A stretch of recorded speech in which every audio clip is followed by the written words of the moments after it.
meetings every winter. I've actually done about 6 of them now. It's kind of fun. I was over in south of Des Moines on Monday, and then now I'm over here, and I get to go north of Des Moines tomorrow. So sometimes I feel like a little bit of just a trucker, but it's fun to actually get to talk to people. I will say I learn a lot.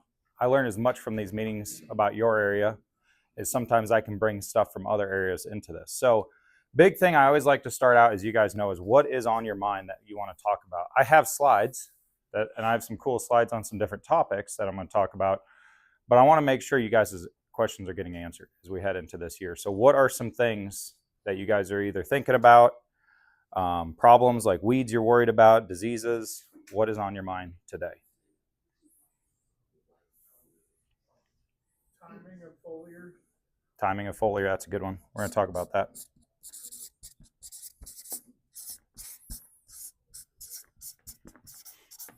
What else?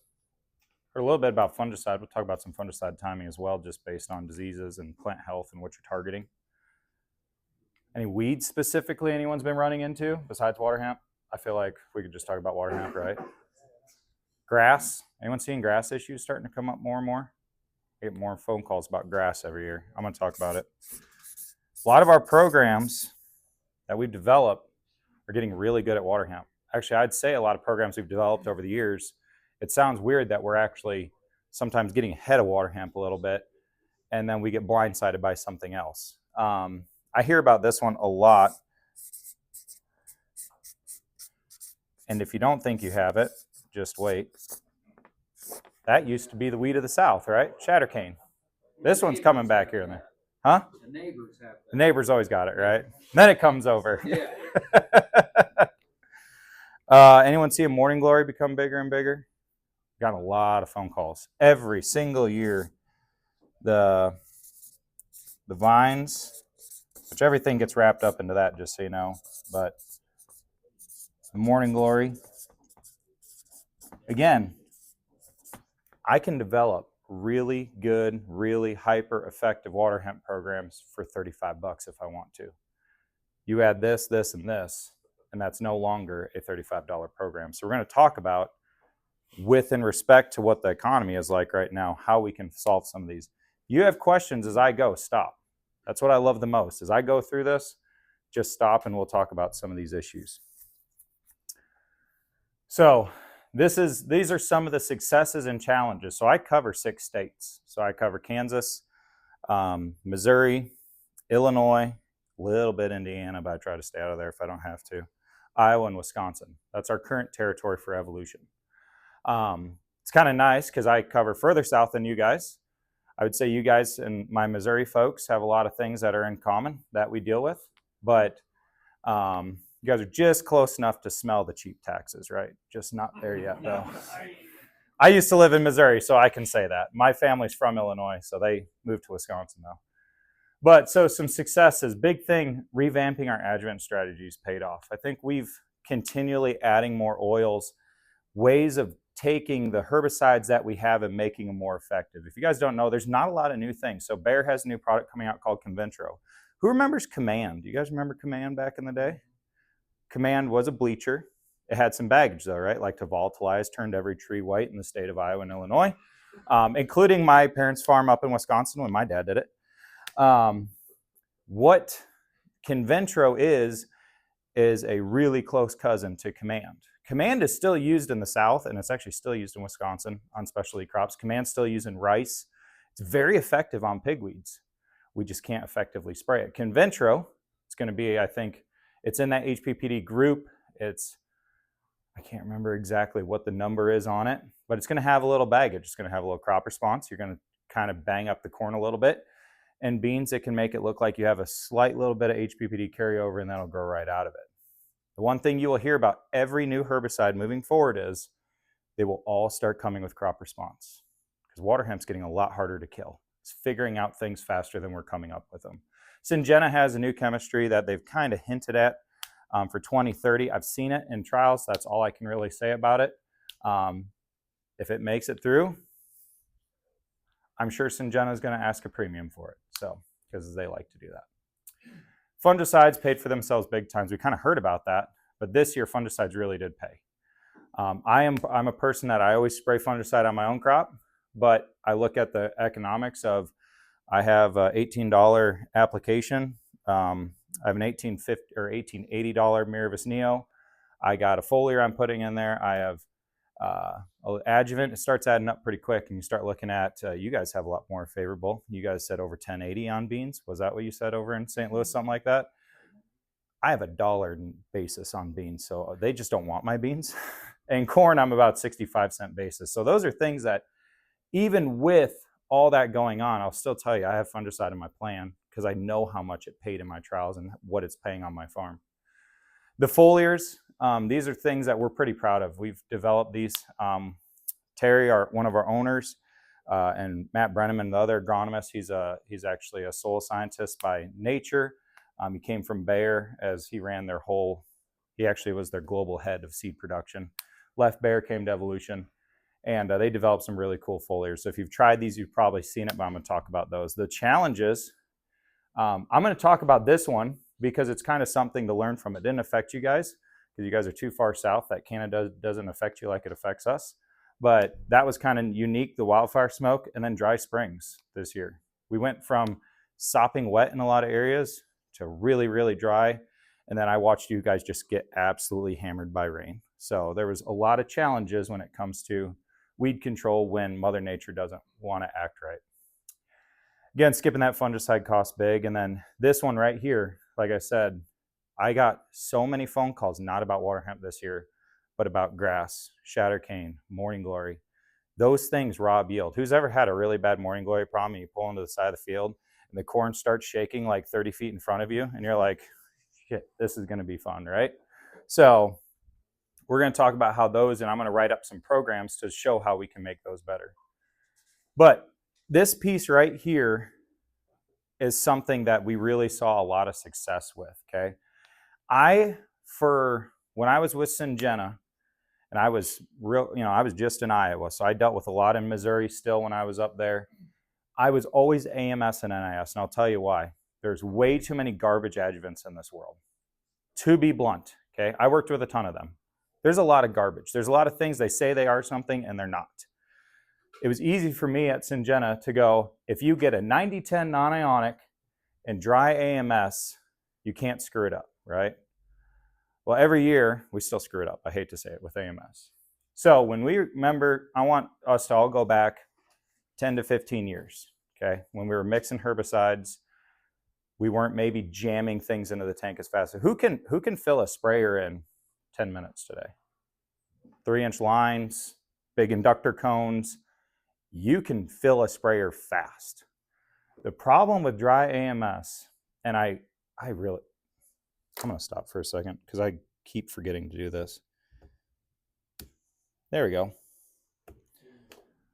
It takes 15 minutes for AMS to fully dissolve, believe it or not. So does anyone know the max amount of AMS you can jam in a gallon of water if you boil it? 3 pounds. 3 pounds of AMS is the most you can get in a gallon of water if you boil it. Now, if you're boiling your water before you put it in your spray tank, you guys got a lot of money to spend on propane.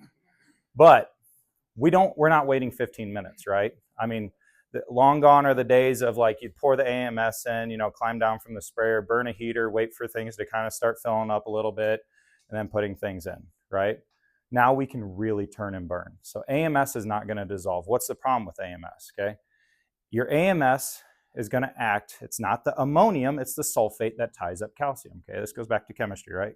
Iron and calcium are going to tie up our weak acid herbicides, our Callistos, our glyphosates, our dicambas, our 2,4-Ds. Liberty is technically a slightly acidic product.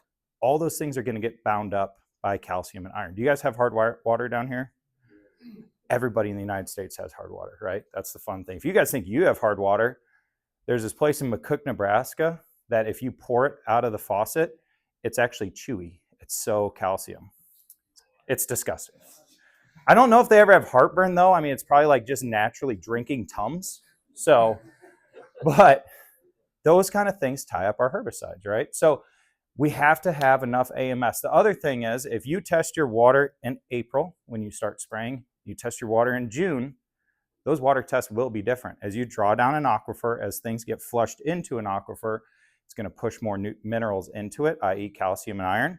Your water pH will actually raise. So a lot of guys might start at a 7, and by the time they hit June, they'll be at a 7.5.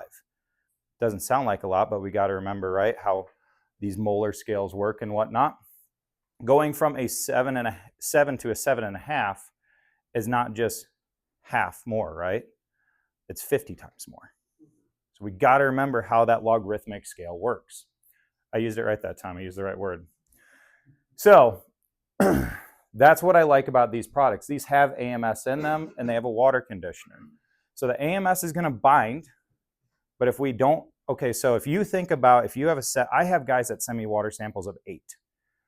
How much AMS do you think they should be using? Should they be using 2 pounds like we use? Or should they probably be using 4 pounds? Probably 4 pounds. Now start doing 4 pounds per acre, and you start adding that up, right? It would be 6.6 acres if you're spraying at 15 gallons and 100 gallons of water, right? You're getting into the 20 pounds of AMS per 100 gallons. That's a lot to get to dissolve. It's a lot more than trying to dissolve 2 pounds. It's twice as much. So that's what I like about these products. It has AMS in it, but it has a water conditioner. So we're going to tie and then we're going to buffer. That's really important. This one has been kind of our go-to because it adds in the crop oil. Is there any difference between Padlock Plus with COC versus this? No. It's convenience. You go from 2 shuttles on a trailer to 1, and we all know space is becoming a premium on trailers. So that's what I really like about this product. We want the crop oil in the tank. This is a water conditioner AMS, a 90-10 non-ionic. That is very important. That was a requirement that I said. And then it has a little bit of a drift product in it. I would still add a drift product if you need it. This is AMS, water conditioner, the non-ionic, a COC, a high sock, and it's got a humectant in it. That humectant's really important because when you think about, you guys are humid, right? And you're close enough to Missouri, which we call it misery for a reason, right? It's hot and humid all the time. You guys can fall into that. I've been down here enough that it's like, yeah, it gets pretty hot and humid. When things get really hot, though, those plants start to shut down. They're going to close up their pores because they want to hold water in, right? We've seen that with corn. What does it start to do? It rolls tight, right? It shuts down.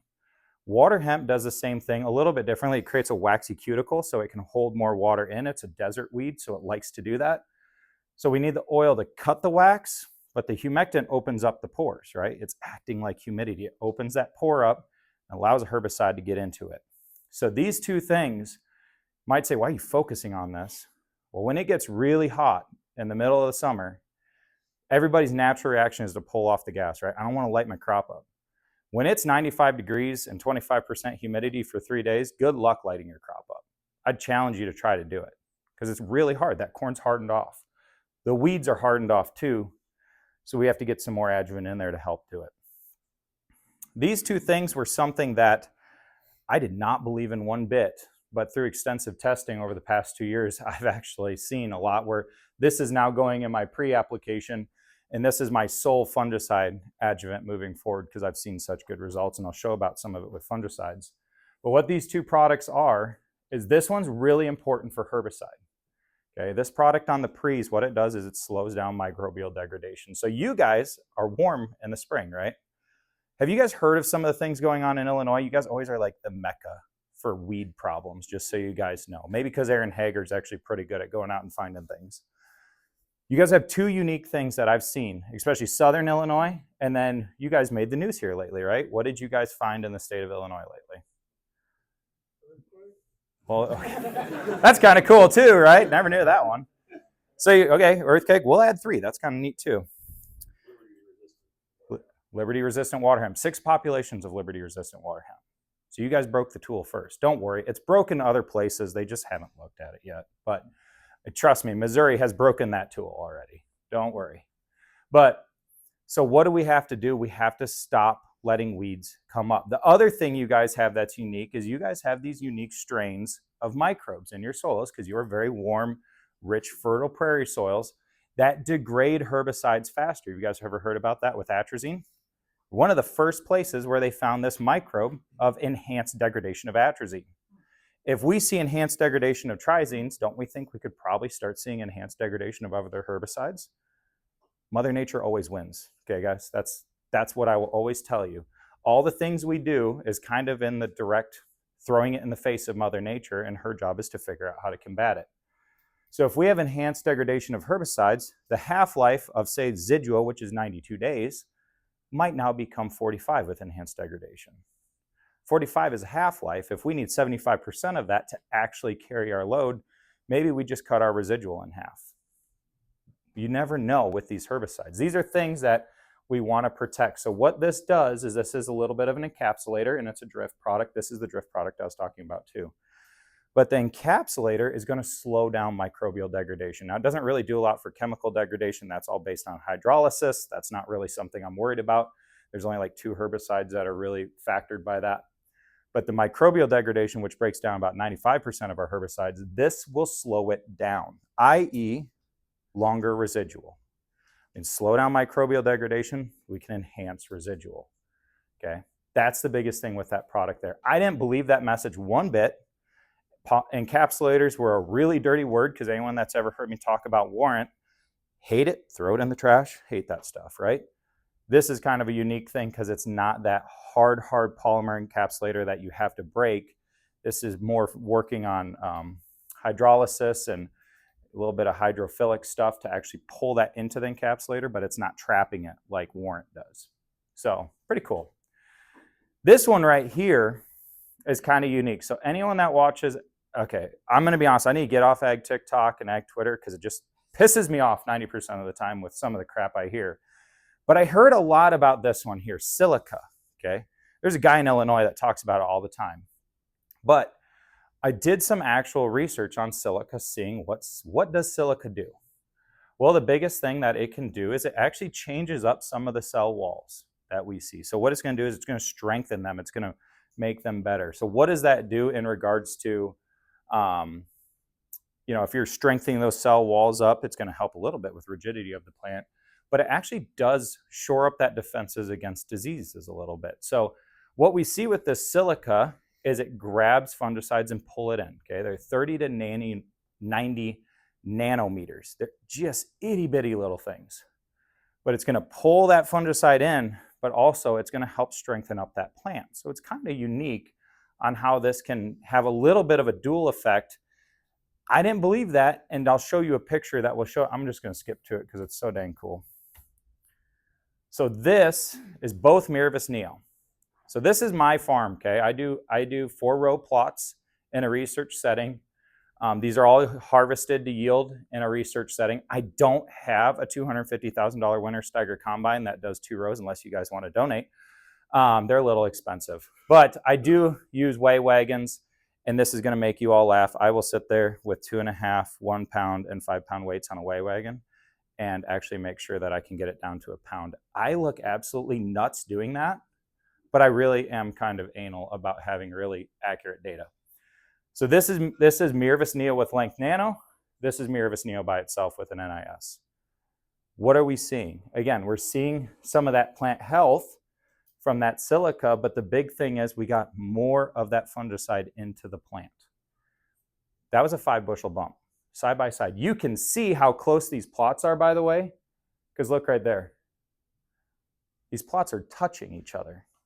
If you want to know how I do it, I have this nifty 6 nozzle 10-foot boom. I walk through at 3 miles an hour because if you guys don't know, my background is research, and so is my dad's. It's got like a ladder thing. I wear a respirator. I can show you pictures. I look like an alien. My neighbors get super freaked out. No, I will not come and ground rig your crops like that because I just about died doing this little 4 acres. But that was a 5 bushel bump. So we're just making our products more efficient. That's all we're trying to do. Again, there's nothing really new in the pipeline. If you guys haven't paid attention, the EPA is not too friendly towards agriculture right now.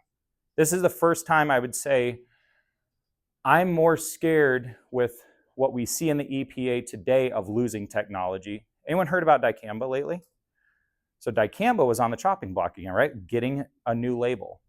The new EPA now all of a sudden is revising that again for FIFRA, which is our Endangered Species Acts and everything, right? So my best guess is, and I was talking to someone from Helena that's on their government, whatever the hell they're called, board. My guess is I don't even know if we'll ever see dicamba again in beans. But the scary thing is atrazine, that's been on the chopping block for 30 years. Glyphosate, that one's really scary if we lose it. So these, I don't know if we're going to be looking at as many new things as just trying to scratch and claw and hold on to what we can. So let's take a quick minute and stop and talk about some programs revolving around this. Adam got me for these this year, so thank you, Adam, wherever you are hiding. So how do we create a better program? Now there's two things, and we kind of heard about with fertility. I love tying all these things together because at the end of the day, you can take fertility concepts and apply them to herbicides. What we're talking about, right, is concentration. I would almost say weatherproofing our fertility. Is that fair to say? You're kind of weatherproofing when you add more fertility to it. We have to kind of weatherproof our herbicide programs. Now, there's two things we can do to weatherproof it. One is rate, just like fertility, right? The more you have out there, even as it becomes unavailable, right? If I'm sitting out here with a soil, there's my corn, okay? It's sad Wisconsin corn. And I have a herbicide that's sitting in here in concentration, and here is that's water level, okay? Water solution, I should say. We heard about that too, fertility, right? As water solution goes down, it's harder for plants to scavenge for nutrients. As water solution drops, herbicides become more unavailable. So how can we do that? If you have less herbicide available, if you have more herbicide out there, it's at still a higher concentration. As it gets wetter, it will be more active, but as it gets drier, it will be also a little more active. The more rate. If you try to cut the rate to the bare minimum and it gets dry, it's going to get you. But if you have a more rate out there, it's going to be. The other thing is, and this is where it gets a little complicated, is you have to create products on weatherproofing it based on the products you choose. So a great example, Zidua, right? Everybody heard me talk about Zidua last year, right? Hands down, the best water hemp material in the Group 15 market, okay? There's no other Group 15, so your duals, your acetochlor, Zidua, Outlook, flufenicet, which sucks. But those four mainly, the first four I mentioned, Zidua is the best. Does anyone know the Achilles heel of Zidua? It's very unwater soluble. So if it gets really dry, it's not going to be very active. When it's very wet in the spring, it's very active. So one thing I like to do is when I'm building a program, yes, I do build a lot of Zidua-based programs. I worked for Syngenta for 7 years, and the first programs I ever wrote leaving Syngenta were Zidua programs. But I like to keep that rate somewhere at that base start, okay? That's my base rate for a Zidua program. If someone's coming in and saying, I can get you 2 ounces of Zidua, good luck. That's our max on beans. This will be kind of weird. Probably most people don't know this. That's our max on corn. You can go up to 8 ounces in a lot of corn scenarios. You guys have clays. That's why I always say it's 3 days from a, 3 days from a drought, 2 days from a flood down here is kind of the standard thing. On clays, you can really, I think it's maybe like 7.5, but you can get a lot more out there than you think you can. I'm still going to encourage you guys, focus your Zidua, put out your heavy gun up front. 80% of your water hemp is going to emerge in May. That's the heavy load that we got to take care of. Okay? Now, you guys have seen this program before, right? And I'm using it as an example, but I'm going to show this is a cheap water hemp acre, right? And then let's say we put in some Callisto, right? You guys saw me sketch this out last year if you were here. That was my handwriting's garbage, so I can always send you guys sheets. Adam's got a bunch of sheets on this. Atrazine, Zidua, Callisto. I made a better Lexar is what I did with this, okay? The problem with this is a fantastic water hemp acre. That one becomes a problem. Does anyone know what grass does to yield compared to water hemp? Yeah, it sucks yield, right? Grass, a grass plant, since it's a monocot and corn is your monocot, those two things will compete so much harder than a water hemp broadleaf. Now, water hemp is a problem because it produces 500,000 water hemp next year. Grass is a problem because you're going to see the immediate yield effect the year you hit it. I come from the land of, we build programs focusing on grass and then making sure we have a really well-rounded water hemp acre with it. Because I have guys that when we hit grass patches, the yield monitor will drop 50 bushel, 100 bushel, and then it shoots back up. You can also visually see the grass patch all season long, right? So we start here as a base. How can we build this better? Now, one thing I like to do is use kind of a different breakout, and I add something to it, okay? So this is a program I've been writing a lot this year because I like it. It's kind of a similar program, but we're going to add something to it. So Lexar, which probably most of you guys have heard of this product in the past, I hope. See, at 3.25 ounces or 3. So here's the thing, what I will say with Zidro. Now I said if someone comes and sells you 2, walk away, right? Because 2 ain't going to cut it. The thing is, 3.5 by itself, like this, if you start adding something to it, you can go a little lower. Honestly, a lot of times with this program, I'm at 3. Lexar with 3 ounces Zidro. What did we do? We added some dual to the front side. Now, dual isn't as good on water hemp anymore, right? We've all seen that. But you know what it's really good on? Grass. So now we're rounding out the acre. Shatter cane's a post problem. I'll deal with that in a minute. Morning Glory, I hate to say this, there's one product residually that controls Morning Glory really well. Does anyone know what it is? And it's expensive, so that should give you a hint on what company it comes from. Acuron. Acuron is a very expensive product.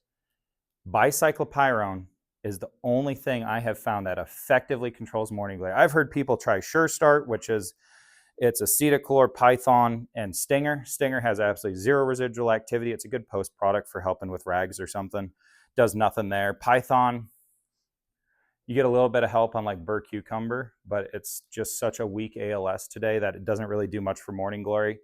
Vines are almost exclusively, you got to have like glyphosate in there to kill those. That's your bindweed and stuff, right? You should be able to burn those off twice and they usually die pre and post. But morning glory, high atrazine loads, and bicyclopyrone, which is Storin, Acuron, or Acuron GT. Now you could build a program like this up front and come back with Acuron GT, and as long as you're kind of okay with a little bit of heartburn, you're going to get that morning glory taken care of. What you put on that sheet right now is also what you could use on a non-GMO. Yeah, you can use this on non-GMO. Now, non-GMO, this one, you know, I would have length with it, and if you have a grass problem on non-GMO, you got to find a way of getting some dual in there. That's going to be the thing that's going to help. Because you guys, I walked some fields of non-GMO, what was it, a couple of years ago or something down here. The grass pressure was off the chart. Okay? Off the chart. It was wild. So you need to find some way of getting some dual on that acre for grass, or acetylchlor, which would be your harness. So, if you're doing that free, hit it with Roundup. Yeah, you just put Roundup in it, you know, as long as the corn's not up on non-GMO. Otherwise, you might be replanting your corn. But, so these are really good pre's, okay? Like I said, if anyone ever wants to know how my mind works, so Adam's got all the recipes. Yeah, he just raised his eyebrows. He doesn't want to. It's a dangerous place, okay? Even I don't like living in it some days. But the thing with this is, guys, we carry every single product on the market. Branded, generic, everything. I could write a unique program for every single person in this room. Half of them wouldn't even look the same. That also takes a ton of time. But what I will say is a lot of these are general, okay? These are great bases to build off of. Understand what your problem is. If you have this guy right here, you got grass, you need to find some dual. There's your general thing that you need to remember. If you have shatter cane, you need to be spraying accent post on your corn. That is the only thing that will kill shatter cane post is accent. There's a generic. It does not have a safener with it, but if you spray it early, you're fine. We use a ton of generic accent, okay? We use more of that than the branded stuff, but because the branded stuff's like 18, and I think the generic's what, like 8? So it's something stupid difference. Yeah, it's less. So shatter cane, I want to see some accent there. You can come take pictures or ask questions, write it down, whatever you need to do. Morning glory, I want to see, I'm going to abbreviate it. I want to see BIR, which is your Acuron brands. Morning glory will cost you more money to control than water hemp. BIR is your bicyclopyrone. Yes. Morning glory all day long will cost you more money than water hemp to control. People get frustrated with water hemp because when they build a program, it's backwards. They will build a light pre and go try to kill it post. And if anyone ever try to kill water hemp post, it's getting harder, right? Especially when we lose liberty. Build a robust pre, water hemp is going to be a lot easier for you. These things I would start adding your cost to your program. Okay, like I said, I can build a $35 program with Sidua, Atrazine, Callisto. It's probably going to work. I can't build a $35 program when you add this in. And unfortunately, this is a reality that we can't forget. And these things will rob your yield so much more. This one, especially if you're a cattle guy, will start becoming a really big problem because it likes to go through your livestock and go back out on your field where you spread manure. And eventually it's like, do I just detonate a nuke on this field? Because that's about the only thing that's going to get rid of it. So again, post options, timeliness. Be out there 25 days. I say that every meeting for a reason. If you spray early, you will not spray a third time. If you spray late, you will spray a third time. Keep your pressure right, your gallons right.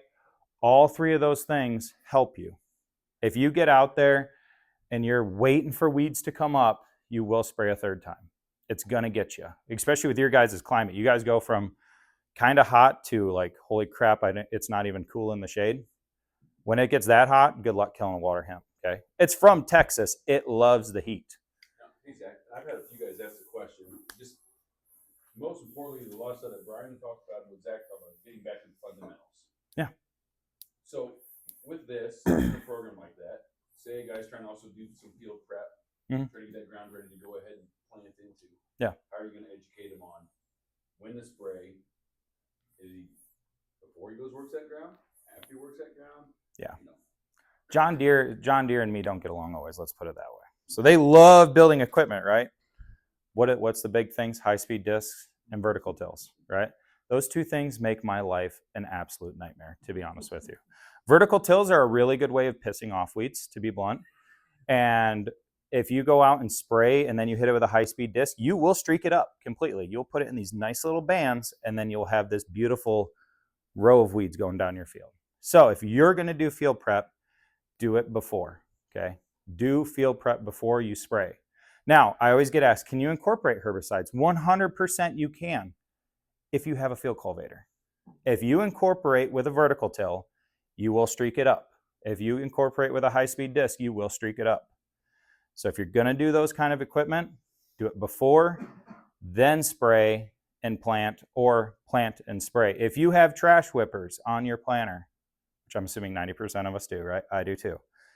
Spray or plant, then spray.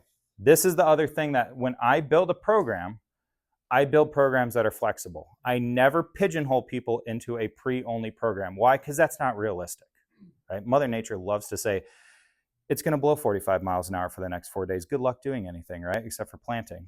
We can plant in 45 mile per hour, but if you're spraying, you might have someone come visit you, right? So build programs that are flexible. All these programs can be sprayed pre-post, but just understand vertical tillage, you still have to have burn down in there. All it does is if you have mare's tail, it ticks it off. And it does this fancy little and stand right up, and then it's absolutely a nightmare to kill because it's way harder to kill a damaged weed than a healthy one. So keep your burn downs in, keep your rates up. I see a lot of 2,4-D, whether it's LV4 or LV6 at a pint. Just makes me kind of cringe a little bit. Pint and a half, 2,4-D. Does anyone know when 2,4-D came out? It's my fun fact of the day. Anyone know? 1940 something. It was developed in the 40s, so it was developed as a weapon of war in 44 for World War II. We're going to use it. It's probably a good thing we didn't, right? That's kind of immoral. But it was actually released in the 50s. Does anyone know when the first 2,4-D resistant weed came out? 1957. 2,4-D resistant wild carrot in the Carolinas was 1957. Dicamba, the 50s. Now, it's a little more volatile. We didn't use it as much as we use 2,4-D. We've used and abused 2,4-D forever.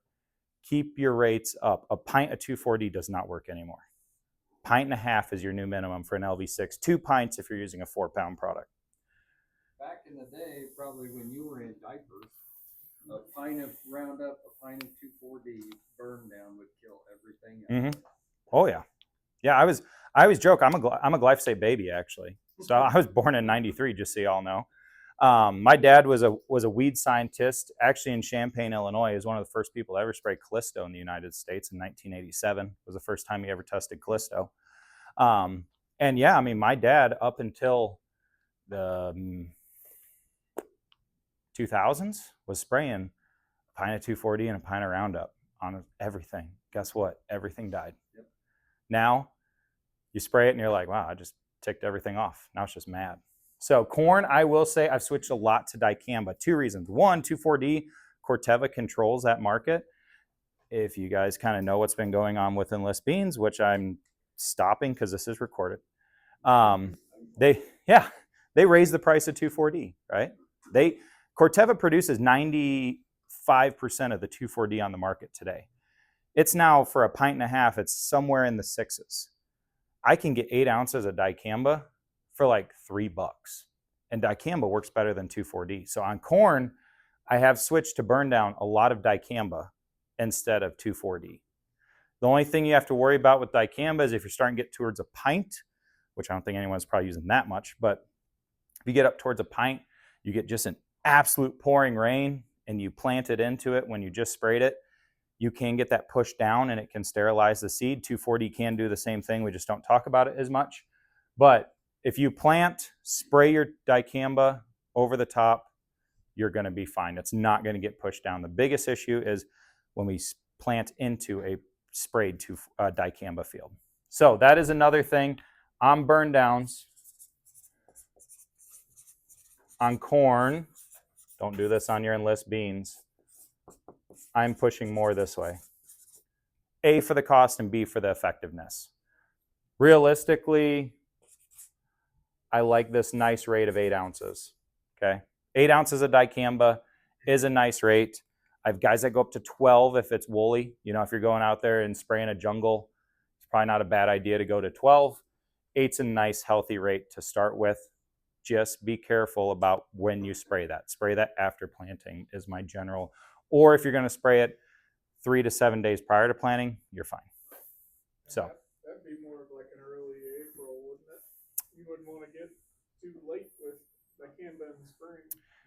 yeah, be careful in May. Yeah, when the beans start coming up, neighbors might. Here's the thing about volatility too, just if that's kind of what you're targeting about, is just some of the volatility issues with dicamba. Volatility is 20 times worse in crop than it is prior. So dicamba has this funny little thing. When you spray it on green tissue, it will gas off. When you spray it into soil, it's almost instantly bound and held tight. So usually when you go and spray burn downs, right, you can smell 2,4-D if you spray enough of it. I go out and spray 8 ounces of dicamba on my stuff, and I don't even usually smell it. And I spray it literally a foot from a hayfield, and I'm fine. I do use drift products to keep it down because I'm not that ballsy. But usually when we're spraying that, even if you've got a good contact to dirt, again, if you go out and you're spraying a cover crop with mare's tail, yeah, you might want to leave that in April. I wouldn't try to spray that in May because you'll get more gas off and volatility. And then you get to know your neighbors more, right? Nobody likes that. Any more questions on weeds? Okay. Yeah. I'm spraying cover crop burn down, so the same application. And on my corn, I'm spraying it at least 30 days out to try to kill that rye way out ahead of that corn. Yep. What residual would I use in that? Because I want to try to push that through until I get close to canopy before I have to spray the second time. So this is where cover crops get really, really, really tricky. So dual likes to bind up. Acetochlor likes to bind up. Zidua, to an extent, will bind up. If you have to apply them together, I build more of a Zidua-based program. Just knowing my dual and acetochlor, say I'm going out there with a pint and a third, it's going to get intercepted and tied up very quickly. Your Callistos will still get tied up, but you'll get some of it to the dirt. Now, you got to remember, even though we're getting some interception, how big's the rye when you spray it? Like that big? Yeah, probably. You 6 inches to 8. like a bushel and a half, 2 bushels to the acre of rye? Is that roughly what you? Yeah. So you got a thick. Lighter on corn than on bean ground. I've planted a little heavier on bean ground. Yeah. So like maybe under a bushel or a bushel on corn. Yeah. On corn, under a bushel, I'm not as worried. I would still say I would lean with something strong. I'd probably put that length product in there to help protect it as much as I can. You know, you're trying to buy as much time as we can get. The other thing I will say about herbicides, when you spray early, degradation doesn't start until the soils hit 55 degrees. Now, that's not 55 degrees 4 inches down. That's 55 degrees in the top inch, right? Because that's where our herbicides sit. So if you spray early, like you're talking about, and the soils stay cold, these are going to stick around for a long time. I still like to protect them. I would lean here. Now, beans, probably letting it get a little bigger. I spray after I plant those. Even let them get up before I plant. That gets really hard. Our triazine, so in beans, we're going to lean towards metribuzin instead of atrazine, obviously. That is going to be instantly tied up in our rye. I really wouldn't bank on a lot of it getting down there. Our PPOs, instantly tied up. They're very hard to get off of a rye cover crop. Zidua is still going to be one of your best bets. I would probably put in some Pursuit or something like that to maybe assist with the kill. But that is the toughest thing with cover crops is you got to think organic matter is what ties up a herbicide. So I'll share a funny story with you guys. I just walked a farm. It was 6,000 acres up by me. It's my neighbor, which I never knew he had all this. His average organic matter is 60%. It's muck. He grows onions. He grows potatoes. He grows all this stuff on muck. He goes, what do I residually do? And I said, nothing. Like you throw it out there, it's gone. Give it 5 days, it's gone. Like the biology just chews it up. Same thing with your cover crops. The more green biomass, the more all that we're doing, we're creating a healthier system that is also just absolutely deactivating most of our herbicides. So I try to say, if you're doing something like that, I do more of like a heavy rate of a Zidua down. I'd bump that almost up to 4.5 ounces. I'd put some Pursuit with it on beans. I'd probably leave out metribuzin because it's not getting there. The Authority isn't going to get there. The Valor isn't. So I do that, and then I come back post-timely, probably with more of a dual-based program because a lot of that rye is going to start breaking down. You know, it lays down, it breaks down, all that stuff. And I'd come back with more of like a Liberty with a higher rate of dual, like a 1.5 pints of dual, like a dual Magnum or something like that, an S-metolachlor version.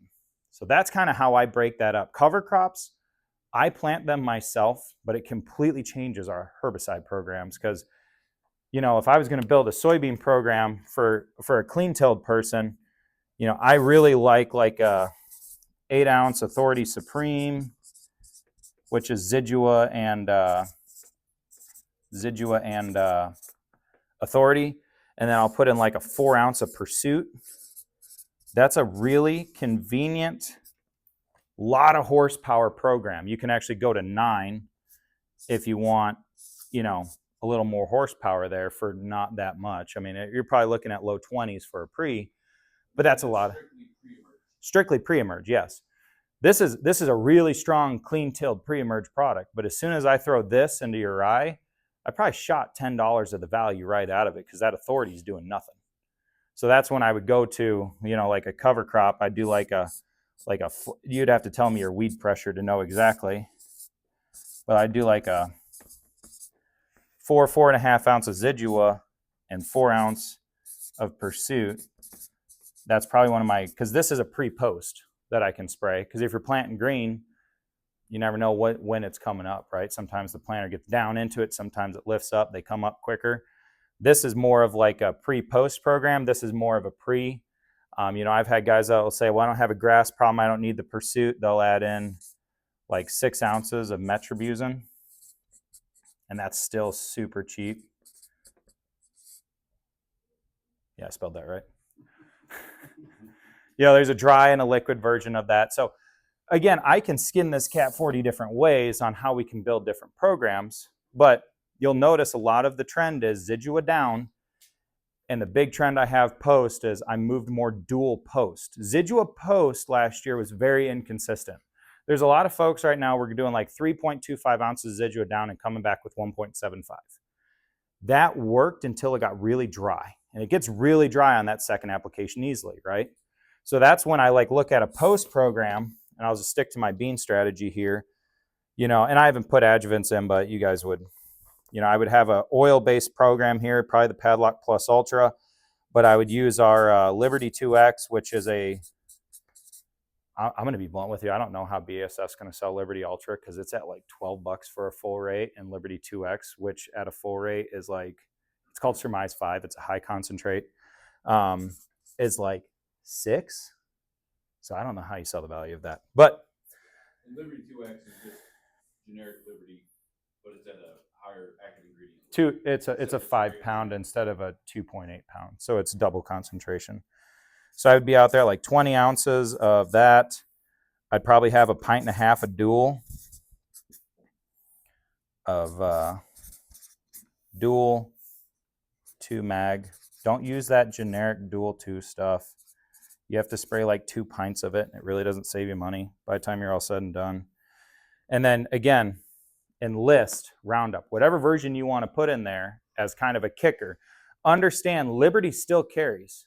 2,4-D, who's seen it kind of starting to fail, right? I'll show you guys a cool picture.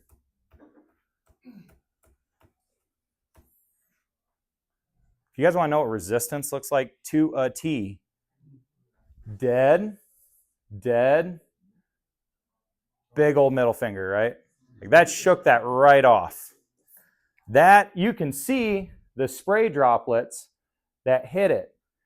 In 2017, when I was in Missouri, 2016, sorry, we had 2,4-D resistant water hemp in 2016 in Missouri, in Rennick, Missouri. That was one of the first populations of 2,4-D resistant water hemp. 2,4-D isn't going to last forever. We know this, especially with water hemp.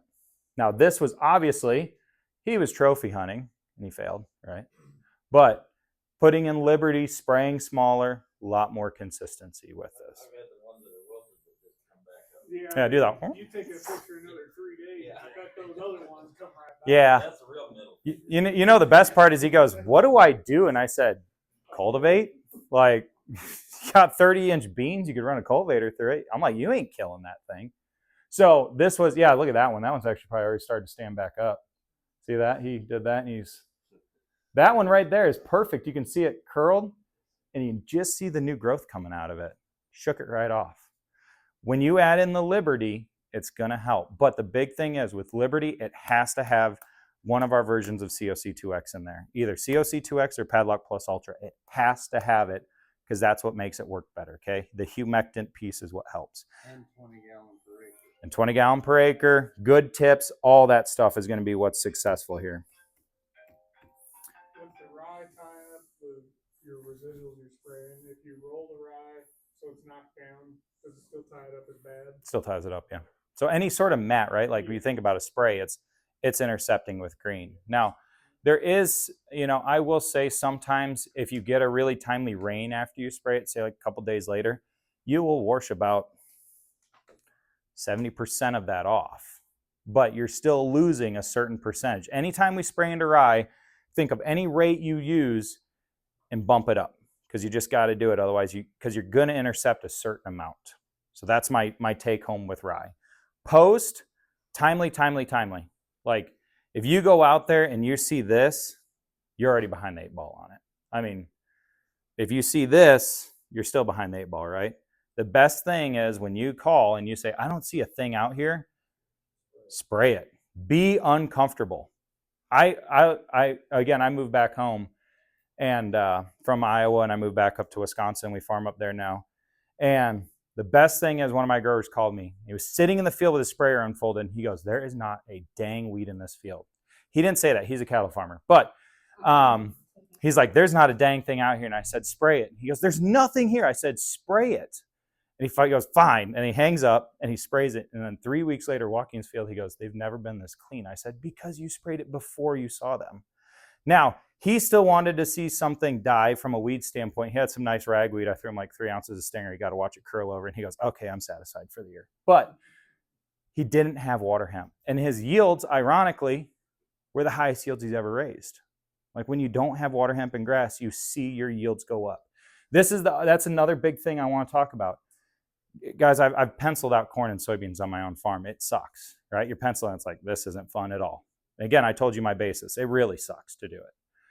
I will tell you, I haven't cut back any bit on herbicides because I know if I let those weeds compete and my yield goal is 250 bushel, which I was 240 last year, I'm trying to get to 250 now. If that's my goal, I can't lose a single bushel to a weed competing. Those are things we can compare. And the thing is, saving $5 on a herbicide program might cost you $20 by the time it's all done. Saving $5 here, a lot of times will cost you $20 when you're trying to clean up. Because anyone price out status? Yes. Sucks, right? And it didn't go down, it went up. That's the other thing I will tell you. Don't know why.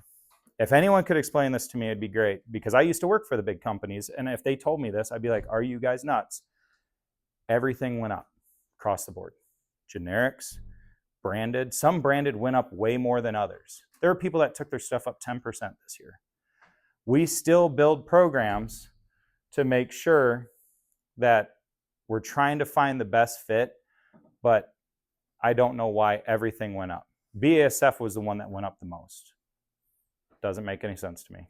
So Syngenta is actually pretty, they're up a little bit, but still pretty flat.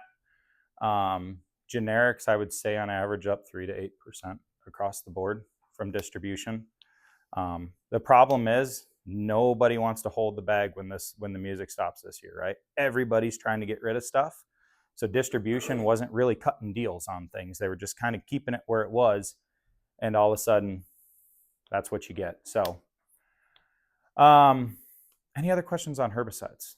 I'll be hanging around all day. So we talked about last year about using visual on both corn and Yep. beans because of the resistance. Mhm. You know, have you seen any of that with going that route, using Yeah. visual on your corn as well? Because it worked really well on the pre-emerge on the beans, Yeah. but I stayed away from using it on the corn. So I didn't need it. we're mainly leaning on it as a pre. So that is the one thing I will concede. I should have stepped back a little bit. I did a Zidua program a lot last year. This year, I'm doing Zidua pre and following with a dual, but I'm leaning with a heavier load. We're still not seeing resistance from that because it's still the best thing to use. And today, there are a few pockets. Again, why is Illinois breaking these things? But Illinois has a few pockets of like dual resistant. That's also acetochlor. Zidua is still outperforming it, even on those resistance pops. Because you got to think, 85%. So if it fails by 15%, that's considered resistance. Zidua was at, let's say, like 87% control, but dual was at like 50 on those pops. So we know the Zidua is still performing, even in the resistance scenarios, Zidua is still outperforming these. But that's why when, again, you know, we're looking at our emergence graph. I'm going to use up all your Post-its, Adam, just so you know. So he came prepared. He knew what I was going to do. So April, May, June, and July. And watch me screw this up because I'm horrible at drawing. My wife's a teacher. She could do this way better than I can. But so, you know, your water hemp is going to start emerging down here, probably, I would say closer to May at the earliest. You'll get this little bit coming, and then it's going to go like this, and then it's going to kind of go a little bit, and then you might get a little bit more, that last 20% there, emerging in June, and then you might get a little flush out here. But really, you know, if this is a 100% emergence, 80% is that first flush. We got to get that one. The dual is going to clean up that little bit on the backside and be more active and be more available at that time. But this first flush, that's why we're leaning into the Zidua harder there. And we still see it outperform. Okay. I guess where I'm at is, let's say you don't do a pre on corn, which I don't. Mm-hmm. I spray one time, I have no issue. Like a row and go type deal. Yeah, absolutely. The atrazine, and I've had no issue whatsoever. And I had a stimulant on it, you know. Yeah, to help get the corn. Get it going. Yep. And we'll talk a little bit about those here. So, I guess my question is there anything you want to change on that, or what I just said, or, I mean, it's been working, I haven't had any issues, I mean, it's clean. If you keep your fields clean, those programs work, right? Because I guarantee there's someone in this room that said if I tried that, it would be an absolute train But wreck, I right? rip all my beans out, Yep. which makes a difference. So if you keep it clean, I'm not worried. If it starts to fail, make the change then. The minute it starts to fail, don't go, it kind of broke this year, I'll do that next year, because guess what? That's when it's going to be like train wreck. So keep doing that. But again, the only thing I would change is if you're not maxing out your Callisto, you could add a couple ounces of Callisto to it if you're already doing that, because I know Adam likes to do. Yeah, put a little Explorer with it probably. Yeah. That's about the only thing I would change. But trust me, I get that, I always say if it's not broke, don't fix it. But if you think it's starting to break, get ahead of it now. Because the minute you let it go, you're in trouble.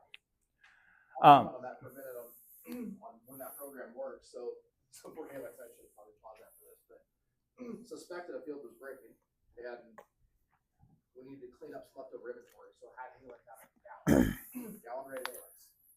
Did not clean up. So when it does go, it goes fast. Yeah, that's a lot of Halix. There was not spots. Yeah, that's a lot of meat to try out. Yeah, that it is true that the minute it fails and you try killing it post again, it's hard. I'm not going to belabor this because he did a really great job talking about this, but I do want to say last year was a perfect storm. Did you guys have a lot of southern rust? Like everybody did, right? Now, hybrid selection for you guys, you might actually select for southern rust. There's a good buddy I have, Matt Geiger, he's a Syngenta agronomist down here. He came to Iowa for a presentation. He called me, he goes, "What happened?" I was like, "What do you mean?" He goes, "Southern rust everything's dead in August." I said, "We don't have hybrids for southern rust. We're in Iowa. We're not supposed to do that." But there is a few things that to watch out for. Texas caught rain. You guys remember the floods, right? Texas caught more rain than they ever probably should have. That kicked up the southern rust. This one for me was weird. There was a storm, and I'm not exaggerating, that hit Springfield and Decatur and hit me in Wisconsin. It went vertical. I was like, wow, that's a wild storm. What are we buckling in for here? It was just a little bit of rain. It was fine. But all of these winds came out of the south. When you start seeing this, you see Texas rains and you start seeing southerly winds heavily. Be ready for this one because it was the perfect storm for it. And record corn acres. Those guys shouldn't be planting corn. Let's be real here. They should just let it to the professionals like us in the Midwest. But they grow enough corn. They kick up this disease. That heavy humidity, this was more Iowa, but you guys caught a lot of rain. It definitely kicked up some of this. Probably tar spot was hiding out there too, more than we really cared because tar spot likes stress. One thing I did want to hit on application, again, you did a great job hitting on this for me. It was perfect. The one thing I will say is there are products that have formulation issues, okay? I will be very blunt. This one was Veltima. It's one that we do see kind of a tougher formulation with Miravis Neo and Trivapro. One thing I always give Syngenta is they are great at formulations. But Veltima can be a good product just if you have hard water, add an acidifier. Okay, we sell Indicate 5. You guys know Brandt. That's one of their products. We sell that too. If you have pHs of 7.5, I would acidify it. Herbicides, don't even worry about it. All of our herbicides are weak acids. They'll lower it naturally. You don't need an acidifier. That is total marketing. Someone's making a lot of money on that. When it comes to fungicides, I do still like an acidifier if your pH gets hard because it'll help mix. It doesn't add efficacy to the fungicide. It doesn't make it last longer in the tank. It just makes it stable. That's all we're trying to do. To add on that, just local reference, I don't know here if anybody's actually checked their water. The growers I've checked here between Great Jersey and Cuban, about 8.2 is average pH for here. You guys got chewy water. You guys go through a lot of water softening salt. Here online. Oh, yeah. Yeah. You guys go through a lot of water softening salt, don't you, to like keep things. It's a big deal. This is one thing I want to talk about with fungicides, and this is perception, right? We heard, right? My neighbor had success. I didn't. All these different things play a factor. This is funny because this is obviously just one field that has 4 hybrids and 2 fungicide styles, right? So we have 4 hybrids planted this way, And we have fungicide versus no fungicide. One thing I do want to point out, you guys see that? There's some streaking, right? I'm going to talk about that real fast too after this. Just because your neighbor had success, and maybe you didn't, or maybe you're looking at your field and you see that and you go, holy crap, that fungicide did nothing.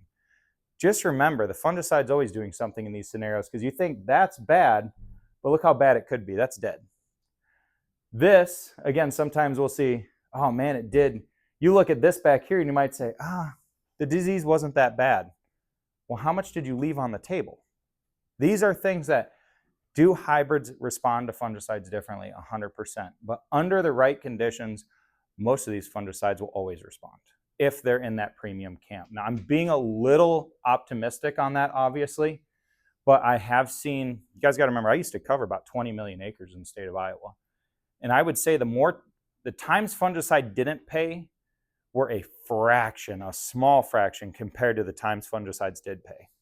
And all it takes is a year, which no one in Iowa knew this was going to happen. Southern rust didn't kick up till August. The fungicides were done being sprayed the 4th of July to the 3rd week of July. We never knew this was going to hit. So the guys that didn't do it, I mean, we saw 70 bushel swings in fields with southern rust. Also pay attention to your hybrids because you guys know this. You guys deal with a lot more than we do up north. I want to hit on this. Now, anyone that was on Twitter saw drones were the struggle, right? Drones are a new technology. I think and we were talking about this earlier, there's a lot of people that are spraying with drones that aren't understanding the drones, okay? That is very common. I heard one guy, and I'll share my personal experience. I had a guy, he told me he was selling boats out of a marina on Lake Michigan the year before, and he was spraying my crops. I'm like, did you even work? You're from agriculture? He goes, no. I'm like, shit, here we go. And sorry, Adam, you're going to have to edit that out. But I was like, this is fun. I'm staying on the side of the road, and that's my crop. And then I said, what are you spraying at? He goes, a 40-foot pattern. I was like, what can the drone spray? He goes, 40 foot. And I said, that's not how this works, right? Again, we heard narrower patterns. Now, here's my experience with the drone the previous year. The guy showed up. He had an older drone, a T40. He was at a 28-foot pattern. He took his time. He was actually ex-CIA. It was kind of spooky, the things that he did. But he worked with special forces. He told me a lot of stuff that I'm like, whoa. Yeah, I probably should be, right? He was probably recording it. He didn't really speak highly of the CIA, though. So, like, again, we're going to have to edit this or I'm going to disappear one day. But his drone application, mint, perfect. I'd argue probably one of the best I've ever seen out of everything I've done. So that matters. Understand, helicopters, airplanes, they all struggled. Why is this? There was one big thing that when we were spraying fungicides, and it happened more further north, that's where we saw more streaking, was northern Illinois, central Iowa. When we were spraying, did anyone hear about how humid it was? The helicopters couldn't get off the ground with a full load. They were taking half loads because they couldn't get off the ground. Now, what does humidity do? A few things. Higher humidity actually makes it harder for droplets to hit the ground. So when you get into 85, 90% humidity, there's going to be less droplets hitting that ground. So when you think about it, you're going to have helicopters, everything relies on diffusion, right? Prop wash is pushing things down and out. The problem is when you have high humidity and you're waiting for that stuff to get pushed out there and it starts to go and floats away and kind of disappears, you get this really big concentration behind the helicopter, airplane, whatever it is. So that was a huge play. The other thing is the wind was really calm. Every applicator, so we use Cato a lot for helicopters. They're a great example. I think, Rothy, do you use them quite a bit too, a little bit? He's the one that told me this. Every applicator loves a 10-mile-per-hour crosswind. Because what does it do? Is it diffuses, it pushes it down into the canopy for you. When you have these really calm days, and we had guys that were spraying at night, which, by the way, I'm pretty sure is illegal maybe, but I don't know. They were spraying at night when it was dead calm, high humidity. It was a perfect storm for this stuff not to hit the ground, okay? So understand this was an anomaly driven by the fact that our disease pressure was off the charts. It was the perfect storm, right? Everything we added together was perfect for it. I'm not going to hit on this, but just so you guys know, wildfire smoke was kind of a unique thing that we saw this year. Caused me more angst and headache. This was Roundup and Liberty, that didn't kill grass because we had a week of wildfire smoke, and that herbicide will naturally be metabolized by a plant if it's not being used. So all these herbicides have to use the sun to work, right? They don't just kill things. They have to do a process inside the plant. This is Liberty, didn't kill that. This grass, again, Roundup, didn't touch it. It was all because that herbicide, that plant was no longer photosynthesizing. That smoke was screening out the sun.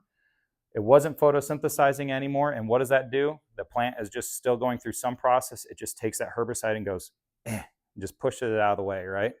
It kind of sequesters it, is what it's doing. Liberty will get sequestered around the outside of the leaf and then metabolized. This Roundup, it just never moved through the plant. It just sat there. And then the plant's like, all right, push it out of the way and let's keep going. So just something to kind of remember, that if it's really cloudy for an extended period of time, every herbicide will be antagonized to some level. Okay, this is the Achilles heel of chemistries. Okay, I want to hit, he did an awesome job with Victrato. What was that streak? The streaks, that was actually an airplane. So this was these streaks right there on that. Dark green. Oh, these dark greens, these are varieties, so different hybrids planted. Oh, these two streaks right here, no freaking idea what happened there. I don't know. I thought that's what you were referring to. No, the streaks this way are the big problem, but you know, I'd love to know. I've looked at that picture a million times. I'm like, what did he do? Because it almost follows. Yeah, maybe. Yeah, it's all gassed over there, so it's all pulled on. So it could have been a nitrogen overlap if he was.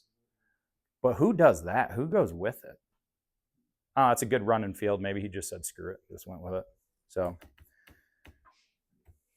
all right, Victrato, he did an awesome job. So I'm not even gonna really. The big thing I do want to hit on though, it is a true nematicide. This is unique about it. So obviously the red crown rot's big. That for itself is a selling point for you guys.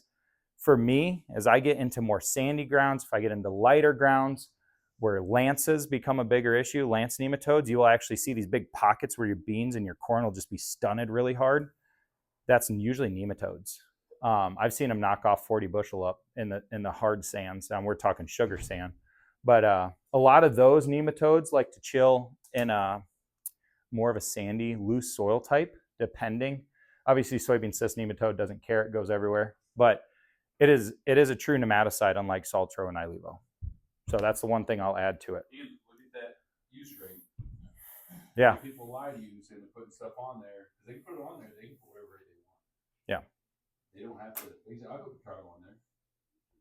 You need to ask them what that use rate is. Because if you want to do its job, it needs to be that, what we say is 0.72 ounces per unit, or 1.44 ounces per hundredweight, per 100 pounds of seed. Yeah. So make sure you are able to ask those questions. If they can't answer that question, then you may not be getting what you think you're getting. Yeah. And honestly, for the price tag, I'll just reiterate it. I saw this with my dad was an R&D scientist, 46 years. And I saw Victrato and I was like, they're going to charge $20 for this dang thing, aren't they? Like it was that good of a product, even on SDS. And then you throw in the, it's like a $2.80 premium or something like that over Saltro. Yeah. I mean, they could have asked for a lot more. I'm glad they didn't. I'm glad they weren't very Syngenta-y. Yeah. While we're on the Victrato, I came in late on that and may Yeah. have covered it, but does that,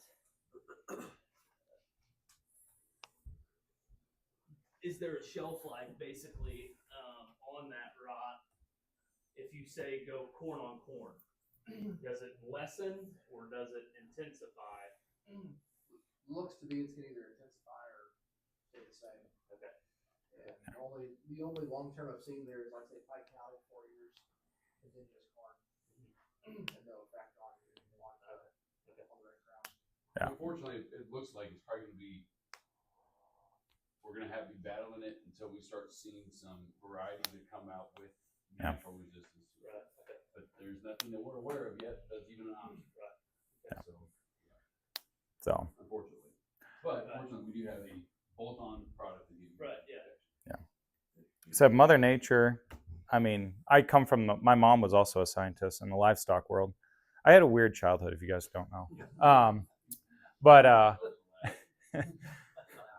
you know, coming from the livestock world, if you guys think Mother Nature's cruel when it comes to crops, you should see pigs, cattle, all that stuff. I mean, I've seen some things where they'll, you know, you get something into a pig barn and it's easier to shoot them all than try to eradicate it, right? And that's what they do. They just liquidate the barn. So Mother Nature always does win. She's always going to come up with something as long as we grow corn and soybeans, which is a monocrop, right? Let's all be real. She's going to continue finding things to throw at us until water hemp's been probably her most successful, but red crown rot, I mean, it can cut the yield pretty hard. So I want to talk about foliars and hopefully not put you guys to sleep, but this is actual stuff from my farm. So this is, I know it says Wisconsin, but it correlates to the same concept is what I want to talk about. And the reason I'm using this data is I use 8 acres. It's tabletop flat. It's actually a uniform soil type. And I do this in a true research setting. So this isn't just I'm going to spray a 40-acre field and I'm going to strip it every 120 feet, not account for spatial variability or anything like that. I've eliminated every variable except for what I'm doing. I've also gone to more row place stuff so that I can actually even mitigate fertility differences across plots. So if you guys ever see the most decked out 4-row planter in your life, I have it. I have a in-furrow system, a 2x2 system, a 2x2 off the back system. Everything's precision on the rows. I get made fun of by my neighbors, and then when they see it, they're like, that thing actually looks kind of cool. I'm like, it's sweet. It's just way more money in a 4-row than I ever put into it. So a little bit about the 2 years. We go from 23 was the 3rd driest year in Wisconsin history to 24 was the 3rd wettest year, which is the law of averages if I've ever seen it. And then 25 was actually a pretty good, except for we had those hot nights that you guys saw, right? Those hot nights knock off yield. Good rains. You know, these were my fertility programs. This was actually my corn average yield across the farm. I come from a county of 150 average. That's our county average is 150. So I really do believe in this, and I want to talk about some of the things. So a little bit about what do these products do, right? I hate when you cannot replace fertility with this. You can't replace fertility with foliars. What you can do is mitigate stress. That is what these products do. Now, I would say we have 2 classifications of products. We have products that mitigate stress, and we have products that turn the plant up, okay? These early season products are all about mitigating stress. Little bit about this farm too. My phosphorus parts per million are 60. The guy that owned it before me was a cattle farmer with deep pack barns, so guess who got all the manure? But so really good phosphorus. My potassium is actually fairly low. It's 130, so not very happy with that. But the big thing that I want to talk about is when someone sells you a product in this camp, understand you can't hurt your crop. There are things you can do. This product is more of a soybean product, in my opinion. This Elevate, it's a potassium product with micros. It's about stress relief. But one thing he was talking about with phosphorus, right? Phosphorus is what's causing that plant to grow, but it's also what's giving you a lot of your rooting power, right? Phosphorus drives the roots. Potassium helps with a lot of that up top. What I saw with this product was when it got really dry, because it always gets dry up there, and this is a light, highly stressed soil type. When it gets like that and you try promoting up top growth and you don't promote the roots, what happens? You don't have your foundation, right? So when it shuts off hot and dry, you get even more stress. So that's a great example in this scenario. Now, this doesn't happen in Iowa, okay? This product right here they use it in Iowa quite a bit because they have really heavy soils that stay wet for a long time. You guys have variable soils, right? Who farms all flat black dirt? No one, right? We all have variable soil types. This is a phosphorus potassium style product. They all have fulvic acid in them, micronutrients. I'm not going through every little bit of them. But what I like about this is promoting rooting. When I got really dry and I had that enhanced rooting, that's what helped me. And I will also say this. If you use a product like this and feed the plant and tell it what it can do, mitigate that stress, allow it to do it, you don't need to use those growth regulator type products, right? I know there's Revline out there, there's Radiate, there's all these things.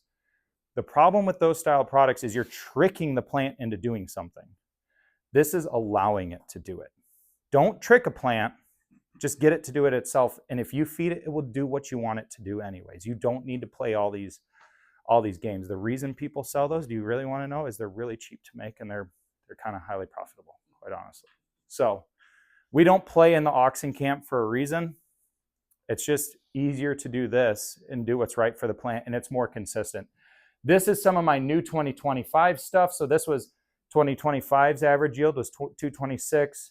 It was a little lower last year. So this is all averaged obviously here. This is from just this year. What I do want to showcase is sometimes these products, you'll hear a lot about people like, you got to put Molly Boron, you got to put Syngenta's got Boost in. We test this stuff, and a lot of times we just don't see. I should have put the Top Fuel Plus yield in here, because you're adding in dollars and it might not be paying. These are things that we like to test to make sure that we aren't wasting people's money, because this is a finicky subject, right? When you have down yields and you have down depressed markets, spit it out. When you have depressed markets, these are hard things to add. I will tell you, my crop plan for 2026 has Top Fuel Plus on my corn. It has Elevate, it's called Zen Max, on my beans. That's a different play. But Top Fuel Plus is my go-to corn product. It's already bought and it's in there. Why?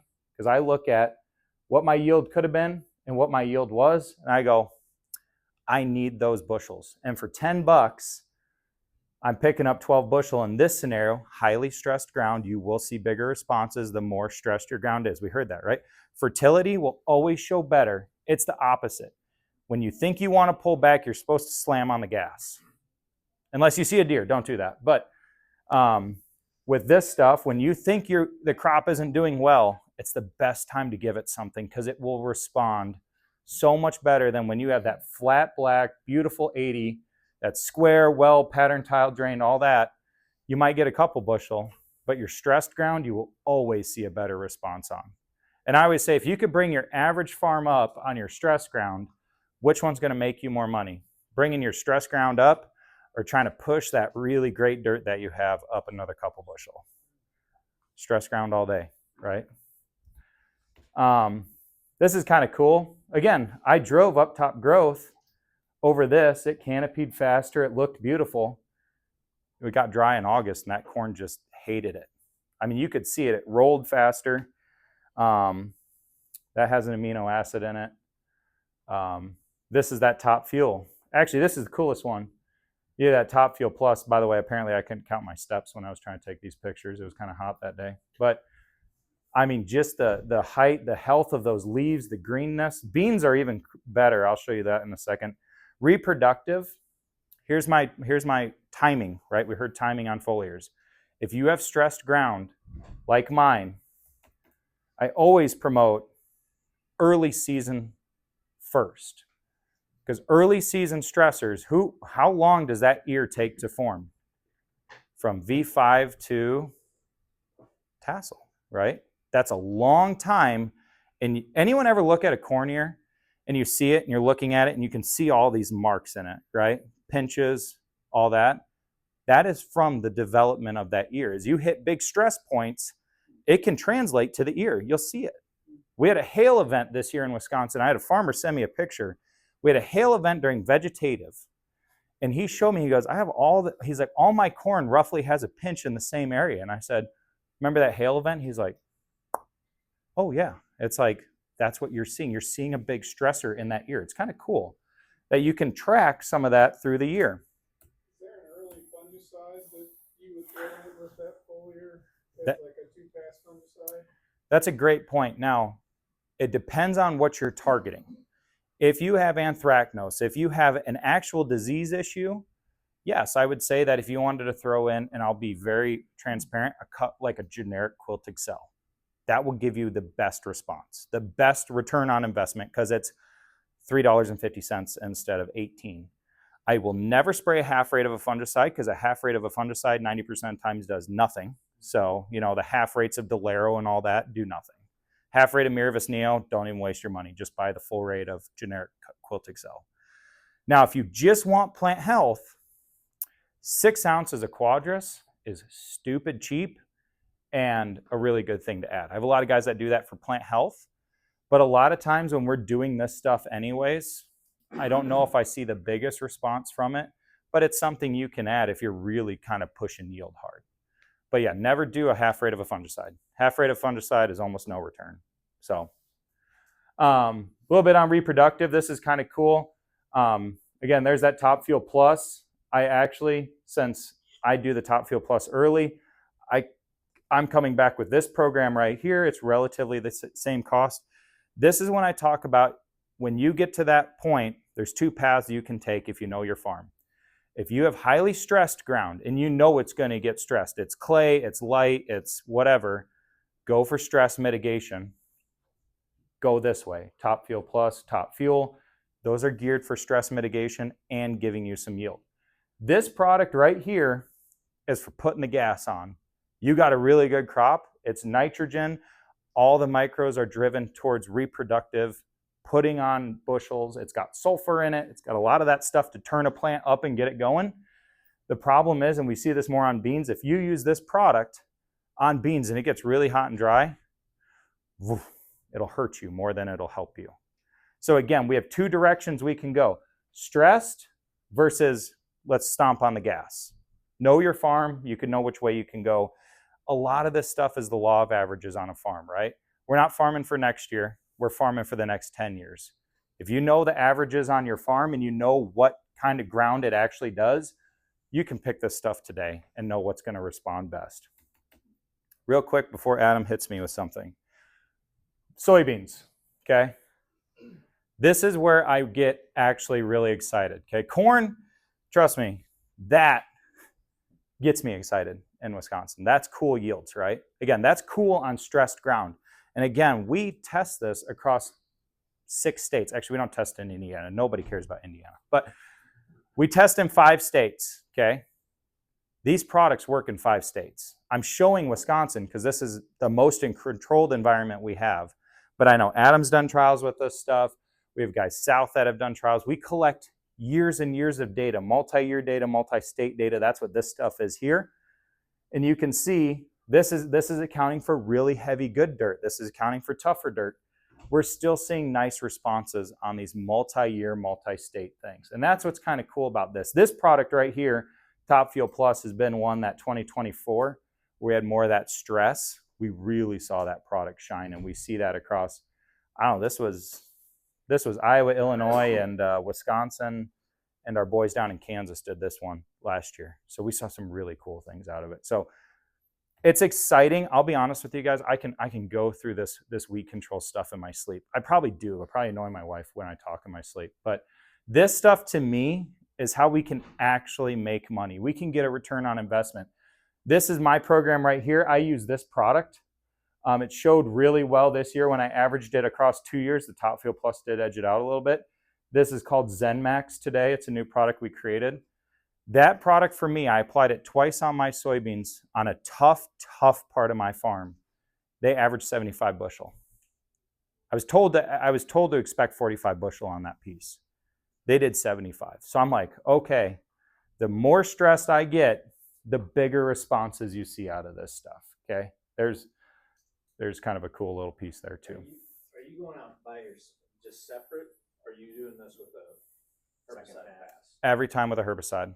So V5 corn, the reason that happened was, again, the 40 inches of rain we got in 2024 in June made me apply my herbicide really late. So it was V5 corn.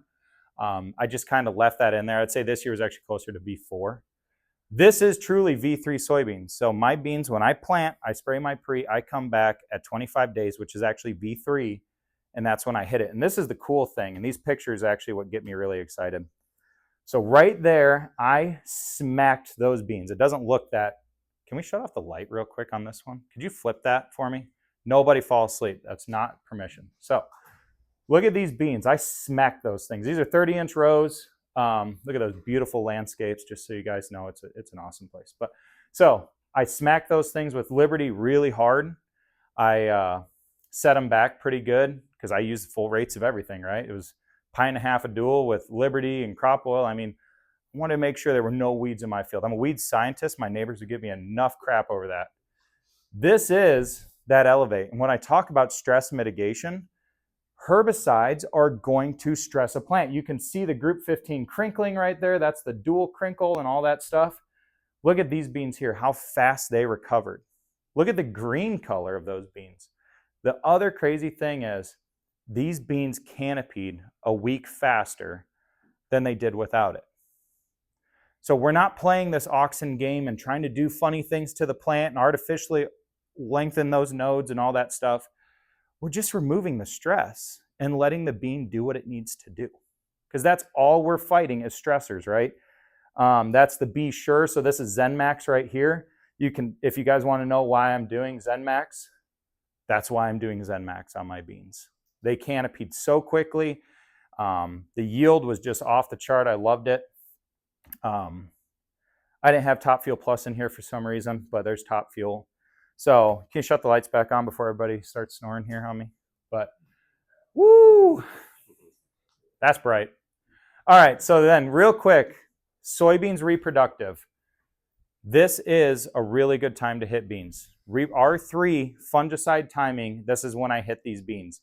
When I said if it shuts off hot and dry and you can actually set your beans back with the wrong product, I didn't set them back, but I really didn't help them, right? I picked up 2 bushel, that's a win. But look at what I was picking up here. That's the win. When I spend $10 and I'm getting a 5 bushel response, that's a 5-to-1 response, I'll take those odds all day long. That's what we look for. We're not talking a bushel. We're shooting for 3, 4, 5. That's what pays the bills. This one, again, Elevate. I didn't have multi-year, the Elevate plus Be Sure, but I had the multi-year Elevate on reproductive. I still like that Top Fuel Plus, but it's a little bit of a premium. This product is no slouch, though. I mean, it's about half the cost, and that high potassium product really helps soybeans. So if you guys have questions about this, I mean, it's lunchtime, I think, right? Yep. So if you have questions about this, I love talking about this. I love talking about all this stuff, honestly. I geek out way too hard. Everybody calls me a weed nerd, but just ask questions, let me know. We can get to eating, and then I'll be bouncing around. So, so we're gonna. So the food's in there. So I'm gonna move that table all the way so we can go in there and get our food in the back. It's not crowded over here. And then the next group will slowly trickle in. And if anybody, you have nothing else except to take a nap this afternoon, you want to stick around and ask more questions. The next group won't be nearly as many guys in here because, I guess, I didn't realize it was going to be as nice of a day. So feel free to stick around if you do want to stick around and ask more questions. It'll be a little more in depth, so we just have some more time to go through some stuff. Just a few takeaways. The fundamentals are crucial. We got to really get that stuff done. And I think over the last several years, a lot of stuff has kind of gotten away from some of the things that we do best. We've gotten away from doing those things. There's been a lot of other things distracting us. And we go chase this unicorn, go try this. If we can get back to doing the things that we really know and just do those to the best of our ability, we can be successful. And these other things are things we can do to push it further. I really appreciate Brian and Zach going through this. They're like a library of information. So pull aside, ask them some more questions. Don't be afraid to ask for their contact stuff just to be able to have some more in-depth conversation. And Jake, is there anything you want to share about any of this stuff back here? No, I just got a couple things out here that are technologies that I think are really going to grow.